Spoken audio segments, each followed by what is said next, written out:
V prvom rade Fritz Toysenstra z Holandska na voze Fast and Speed, voz vlastnej konštrukcie. Ďalej s 211 v prvom rade Thorsten Schubert z Nemecka BMW 1600 a ďalší Nemec Uwe Freischlad na Volkswagen 1600. V druhom rade Jörg Lezing z Nemecka a Čech Jaroslav Jurenka.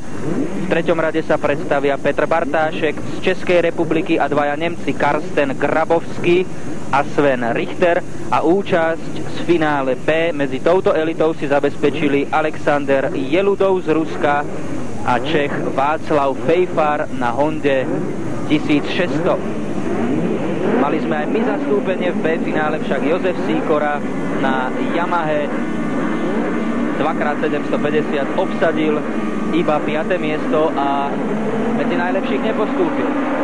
Ostrý štart, hneď prvý sa vydaril a na prvom mieste zdá sa Fritz Toysenstra z Holandska, vedúci pretekár majstrovstiev Európy po predchádzajúcich 6 pretekoch. Má na svojom konte 81,5 bodu, pričom dosiahol 2 víťazstvá v Gründau v Nemecku a v Dmitrove v Rusku. Zaujímavosťou je, že vlaňajší majster Európy Jeanot Peters, reprezentujúci Luxembursko, po 2 tohtoročných víťazstvách vo francúzskom Faleira a v českej Novej Pake už na ďalších 3 podujatiach v Rusku, Lotyšsku aj tu v Žitavanoch neštartoval, ale v celkovom poradí mu napriek tomu stále patrí 6. miesto.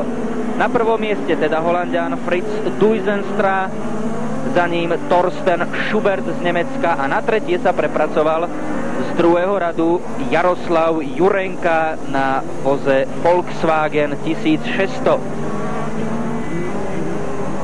Fritz Toysenstra tu v Žitavanoch obsadil vo svojich rozjazdách najskôr 3. miesto, ale potom bol 2-krát prvý, keď v tej druhej dosiahol vôbec najlepší čas tejto 3. divízie do 1600 cm3 v jazde na 5 kôl 3 minúty 33,89 sekundy.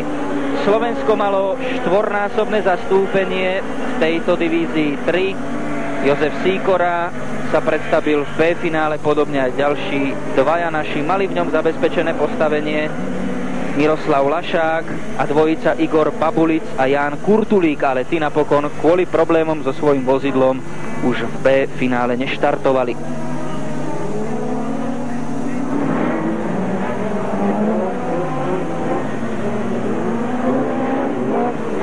Tu je suverén tejto disciplíny v Žitavanoch Fritz Toysenstra. Vidíte, že získal náskok 4 kola pred cieľom, takmer 100-metrový. Na druhom mieste s číslom 205 Jaroslav Jurenka, vynikajúci výkon českého reprezentanta, ale v zápätí ho hrubá chyba tesne po prejazde 3. kolom.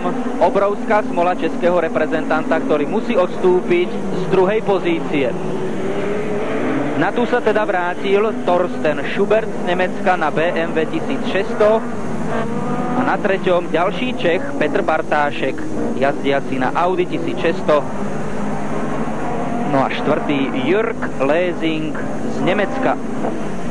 Posledné podujatie v lotyšskej Bauske vyhral Thorsten Schubert z Nemecka a v celkovom poradí európskeho šampionátu je na druhom mieste so ziskom 67 bodov. Čo je zaujímavé, v tejto chvíli patrili prvé 3 pozície pretekárom, ktorí sú zároveň v rovnakom poradí aj na čele celkového poradia európskeho šampionátu. Prvý Toysenstra z Holandska, druhý Schubert z Nemecka a tretí Bartášek z Českej republiky.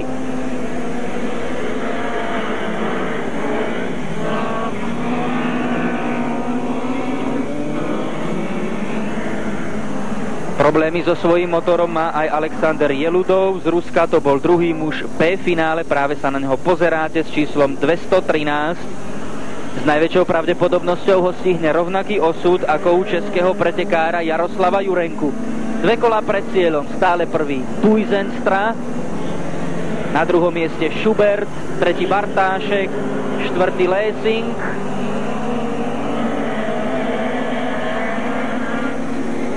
5. by mal byť Sven Richter z Nemecka.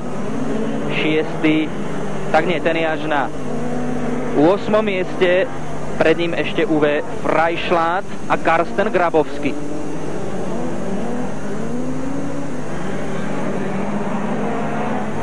Fritz Duijsenstra je členom holandského týmu Fast and Speed. Spomínali sme, že v ňom jazdia napríklad aj Rus Jeludov, ktorého ste videli pred chvíľou. A vo finále, v A-finále divízie 3 do 3500 cm3 ešte uvidíme z tohto týmu Waltera Baltisera zo Švajčiarska aj Holanďana Henka Oppelora. Petr Bartášek z Českej republiky sa už posunul na 2. miesto po chybe Torstena Schuberta. Takže on je teraz prenasledovateľom Fritza Duijsenstru, ale ten nemá žiadne problémy, ešte zhruba 150, možno 200 metrov do cieľa záverečného okruhu pre holandského pretekára, ktorý si pripíše 3. víťazstvo tejto sezóny a zároveň ďalších 20 bodov, takže zvýši svoj náskok v celkovej klasifikácii pred Nemcom Torstenom Schubertom. Ten zostal na 3. pozícii. 2. miesto patrí Petrovi Bartáškovi z Českej republiky. Pripravené je vyvrcholenie 7. podujatia Európskeho šampionátu v autokrose v Žitavanoch.